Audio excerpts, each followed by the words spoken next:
और महाराज जी कुएं के पानी का व्यवहार करते थे या बोरिंग का डायरेक्ट निकला हुआ पानी, टंकी का नल का पानी नहीं लेते थे। तो उन भगत जी के घर में बोरिंग थी, स्टील के पात्र का प्रयोग नहीं करते थे, लोहे का, स्टील का। तो पीतल की बढ़िया बाल्टी मांझ करके, एक तांबे का लोटा पीतल की बाल्टी मांझ करके और बोरिंग से भर करके उसमें पानी रख दिया। अब महाराज जी स्नान की तैयारी है, पीढ़ा रख दिया स्नान के लिए। ऐसे बंद घर में नहीं नहाते थे, मैं खुले में नहाते थे। तो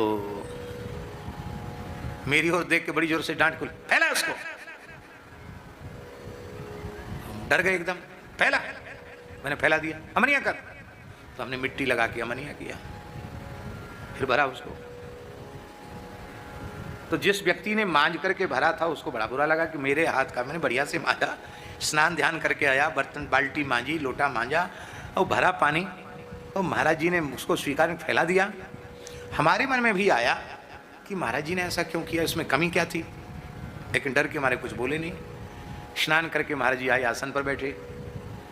अंतर्यामित तो उनमें बहुत गजब का था, मन में कुछ चला हो तुरंत समझ जाते थे। ए श्रीमान जी इधर आओ।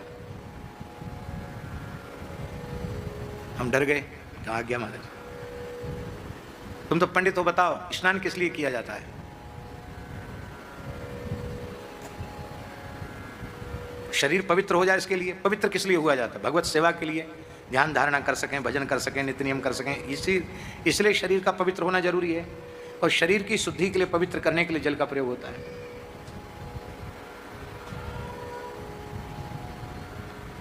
जिस व्यक्ति के गले में तुलसी नहीं है उसका शरीर तो स्वयं का ही अशुद्ध है।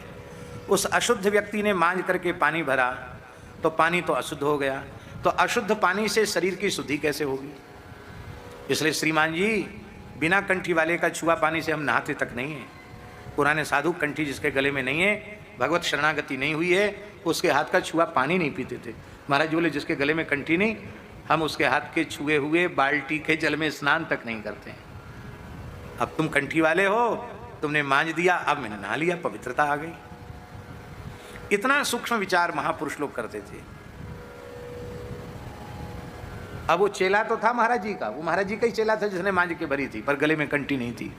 वो समझ, वो भी सुन रहा था, उसको समझ में आ गया, तुरंत बढ़िया कंठी लेके आया। बोले महाराज जी दुखी हो गया, मेरे हाथ का पानी आपने नहीं लिया, आप मुझे कंठी पहना दो। महाराज जी ने उसके ऊपर कंठी बांधी। हाँ बच्चा कोई बात नहीं, कल भर देना पानी। बोलो भक्तवत्सल भगवान की ऐसी